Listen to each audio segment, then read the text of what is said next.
discernimiento vocacional y madurez psicoafectiva de la Comisión Episcopal de Seminarios y Vocaciones. Grupo Épsimo. Apartado número 11. Implicaciones pedagógicas del celibato.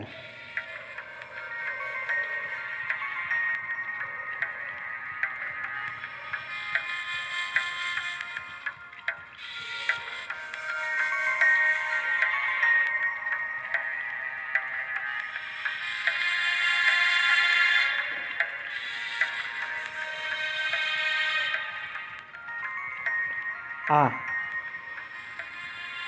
Algunas definiciones. Antes de entrar en este tema, queremos definir algunos conceptos. Número 1. El concepto de la sexualidad tiene dos significados. En el sentido amplio, abarca toda la afectividad humana. En el sentido estricto, se refiere a la sexualidad genital. 2. El celibato se define como una opción libre por la abstinencia de la sexualidad genital en función de un ideal, el reino de los cielos o determinados servicios a la humanidad. 3. El celibato se apoya en la vida comunitaria de personas del mismo sexo y está en función de la comunión eclesial. Cuando se habla de comunidad, se hace referencia a un fenómeno social. La comunión, sin embargo, es un fenómeno de orden afectivo y espiritual. Una vida comunitaria sin comunión es un síntoma de una vida celibataria deficiente. 4. La represión sexual es la no aceptación del deseo sexual en un sentido amplio y estricto, y en consecuencia lo pone fuera de la conciencia, remitiéndolo a un nivel subconsciente, causando así varias posibles psicopatologías.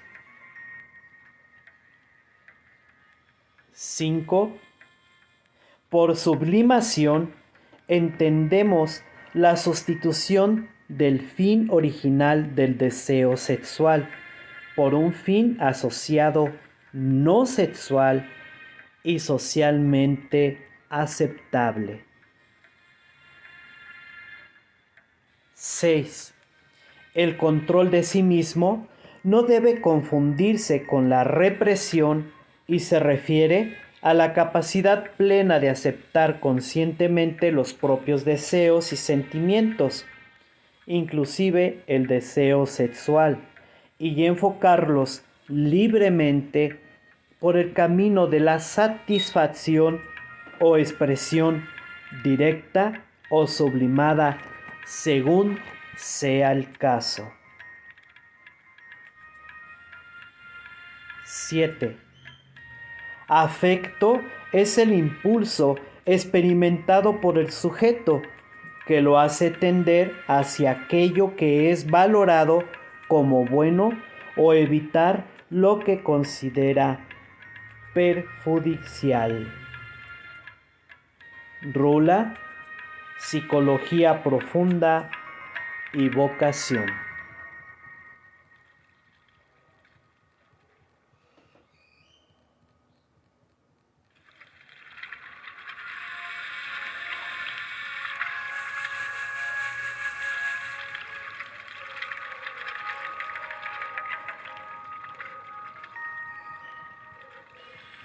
B. Prevención y curación de la represión sexual y la psicopatología que de ella se sigue.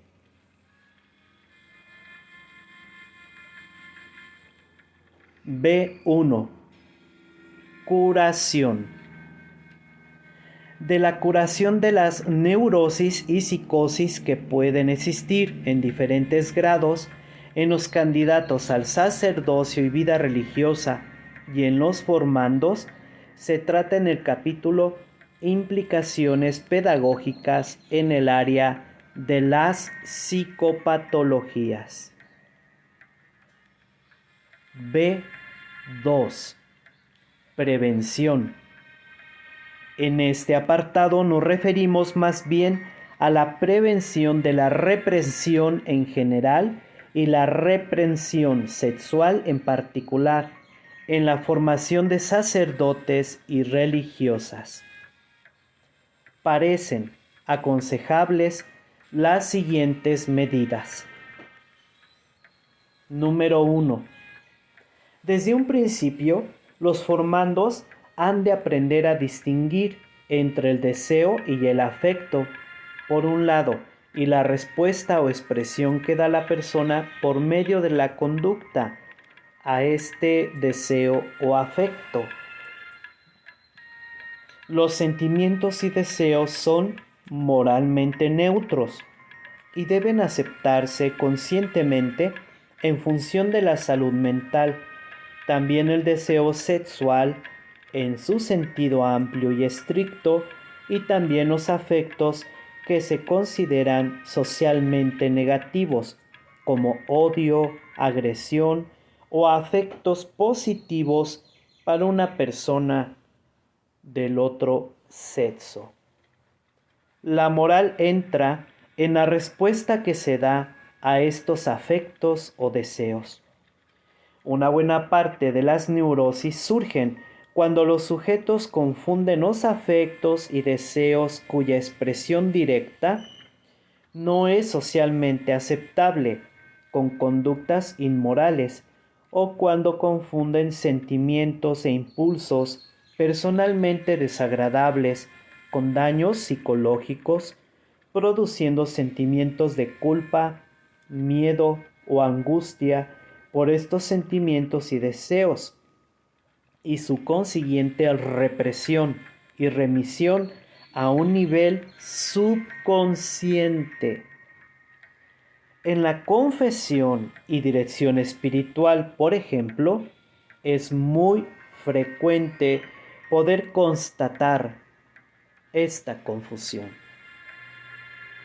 El control de sí mismo supone, por un lado, la aceptación consciente y plena de todos los deseos y afectos que surgen en la persona, también los cuya expresión directa sería socialmente menos aceptable, y por otro lado, la capacidad de encauzarlos y dirigirlos hacia fines sociales o evangélicamente aceptables. Surge la pregunta: ¿qué se hace entonces con estos sentimientos de odio, rechazo, agresión, etcétera? Esto depende de cada caso. A veces conviene expresar estos sentimientos a solas o en un grupo que maneja esta dinámica adecuadamente. A veces conviene ponerlos a servicio de una defensa de la propia dignidad, haciéndola valer inteligente y valientemente. 2. Un sano contacto entre ambos sexos desde el principio de la formación puede contribuir a prevenir la represión sexual, la curiosidad morbosa y los conflictos psicopatológicos en general. 3.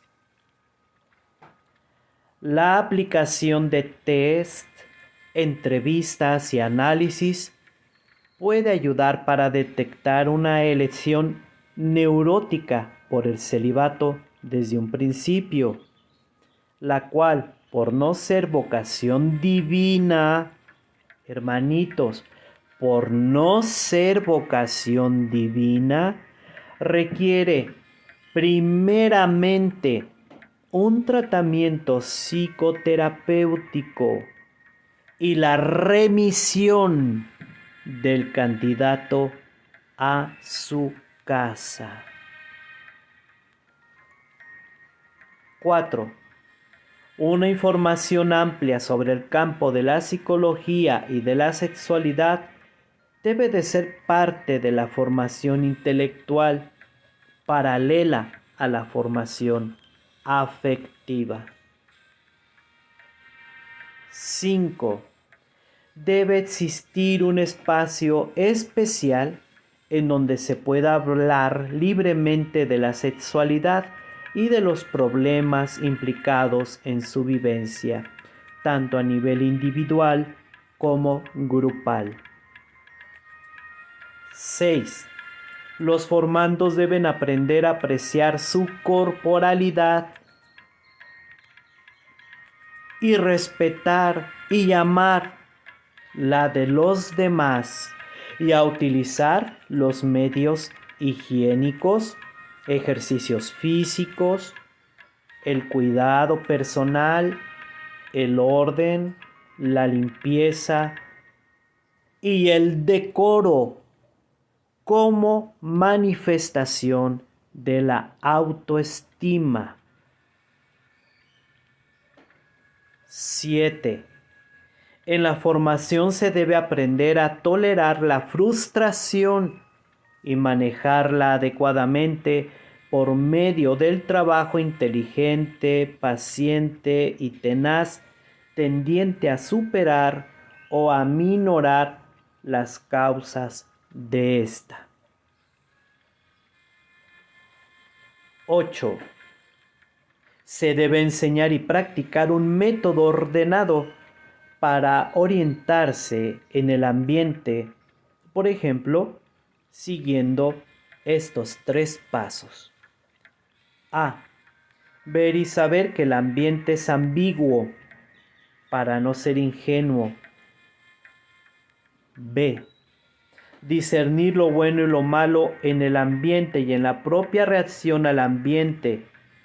Esto supone una educación a partir de y hacia un marco de referencia, es decir, una formación de la conciencia crítica fundamentadas en las enseñanzas teológicas y morales de la Iglesia y la sana psicología. C. Actuar con libertad y decisión. 9.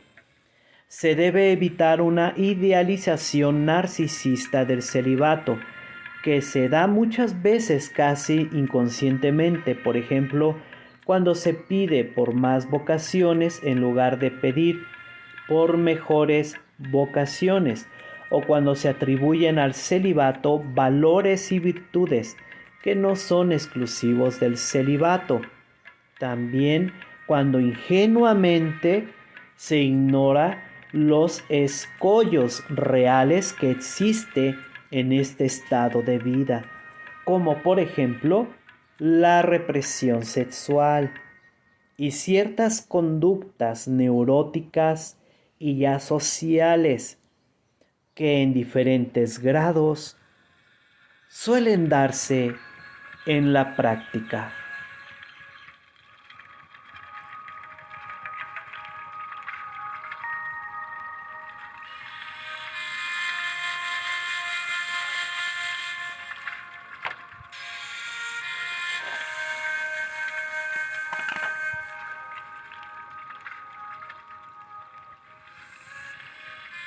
C. El campo de las virtudes. Número 1. De todas las virtudes, la virginidad es la única exclusiva de este estado de vida celibatario. Por lo tanto, la virginidad como virtud moral supone la internalización de los valores implicados en tal estado y consiste en la fidelidad a dichos valores, especialmente la pureza y castidad como condiciones previas de la unión transformante dentro de esta opción libre. 2. La pureza, la castidad y las otras virtudes que a continuación se mencionan no son exclusivas del celibato, sino el campo de la Iglesia en general. Si las mencionamos explícitamente, esto no implica un descuido de otras muchas virtudes, ni una idealización narcisista del celibato, sino que la práctica de algunas vienen a ser especialmente urgente en este estado de vida. 3. La pureza y la castidad son virtudes que corresponden tanto al estado matrimonial como de consagración e implican principalmente una libertad afectiva y espiritual y una determinación para el bien, a tal grado que el Creador pueda comunicarse y unirse libremente con su criatura y ésta reflejar sin obstáculos este amor desinteresado de Dios en el trato con los demás. La pureza se refiere más al aspecto espiritual y la castidad más al aspecto corporal. Estas dos virtudes disponen para la unión transformante y se implican mutuamente de tal manera que se relacionan como el árbol y su fruto. 4. La donación u oblación implica sobrepasar el derecho o la licitud de tener o obtener algo en función del reino de los cielos o de la divinidad.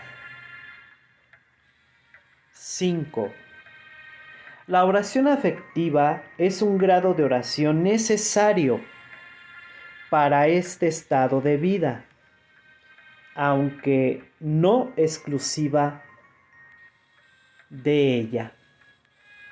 Este tipo de oración en la que la criatura se comunica con su creador como un amigo, con su amigo, con libertad y afecto, es el fruto de la meditación asidua del Evangelio como lugar privilegiado de la revelación de las verdades de nuestra fe y el último peldaño de los grados de oración de los principiantes. En el caso del célibe es sumamente importante que se entienda que el no tener una pareja como en el matrimonio exige indispensablemente hacer pareja con Cristo y con su iglesia. Poner la confianza y la seguridad de Dios como el fruto más maduro de la oración afectiva prepara a la persona para las pruebas interiores y exteriores necesarias para entrar al campo de la oración mística. Esta oración mística o pasiva tiene también sus grados, empezando por la oración de recogimiento, para continuar por la oración de quietud y contemplación infusa, y terminando por los diferentes grados de la oración de unión. A los formandos se les debe dar curso sobre estas etapas de oración y vida espiritual para que se les despierte el interés en lo que realmente da su sentido máximo a la opción por el celibato, sin importar carisma, diocesanos o religiosos. Se aconseja ofrecer cursos sobre estas etapas de oración y vida espiritual. Con todo, ha de entenderse que esta unión transformante no es exclusiva del sacerdocio o vida religiosa, ya que se ve esta unión mística en personas casadas. Por otro lado, es cierto que la culminación de este proceso de divinización es decir, la encarnación mística, se facilita por el sacramento del sacerdocio, aunque no sea una gracia exclusiva de él. 6. La coherencia y sinceridad en el estilo de vida que va con esta opción tiene también consecuencias para la forma que se da a la amistad con personas del otro sexo, dado que el noviazgo entre jóvenes, ya pasada la adolescencia, tiene a la amistad como la etapa preparatoria al noviazgo entre los formandos en el seminario o vida religiosa.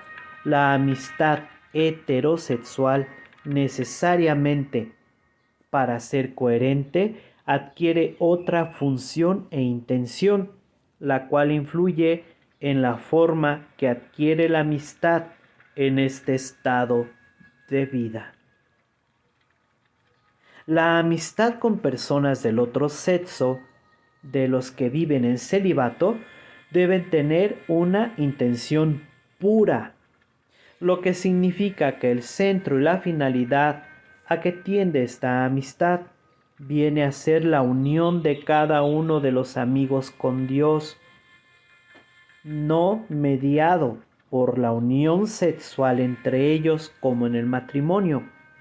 Ellos tienen sus consecuencias, no solamente en la abstinencia de la sexualidad genital, sino también en el enfoque que se da a la sexualidad en el sentido amplio de la afectividad, por la búsqueda más consciente y activa de la unión con Dios, centro de toda amistad cristiana auténtica. Esto implica también la abnegación de ciertas expresiones de los afectos humanos para darle su lugar a Cristo, en el sentido de las palabras del Evangelio. El que tiene a la novia es el novio, pero el amigo del novio, el que asiste y le oye, se alegra mucho con la voz del novio. Esta es pues mi alegría, que ha alcanzado su plenitud. Es preciso que él crezca y que yo disminuya. Del Evangelio de San Juan, capítulo 3, versículo del 29 al 30. 7. La abnegación de los afectos desordenados y encauzamiento de los ordenados hacia su fin supremo, que es Dios, pide disciplina y autodominio. 8. La soledad espiritual mantiene el alma y el corazón libres y dispuestos, y en cierto sentido vacíos para la comunicación continua, libre y creciente con Dios. La soledad espiritual, queridos hermanitos. 9. La dulzura y mansedumbre en el trato con los demás evita todo lo que sea áspero, brusco e impaciente. Estas actitudes a la vez fomentan activamente los afectos humanos positivos, como la ternura, la benevolencia, la compasión, etc., sin reprimir aquellos cuya expresión se considera socialmente menos aceptable. 10. Al prescindir de cierto tipo de intimidad, se debe promover activamente otro, una disponibilidad para acercarse a personas que buscan ayuda y consejo. Es parte importante de la sublimación, arriba referida, para que se dé de una verdadera intimidad, en donde, por un lado, se deja ver y tocar algo muy personal, es decir, el problema que le aflige, y por otro lado, se comparta la experiencia espiritual personal del consagrado o sacerdote. 11. Debe de existir prudencia en el trato con todos y particularmente en el trato con personas del otro sexo y con los medios de comunicación. Cuidado, queridos hermanitos, con las redes sociales. Es necesario una madurez muy grande integral para poder tener una conducta apropiada en el uso de las redes sociales. 12. El conocimiento propio implica el conocimiento de la propia debilidad, con el fin de evitar las ocasiones de pecado y también para apoyarse en la necesaria gracia de Dios. 13.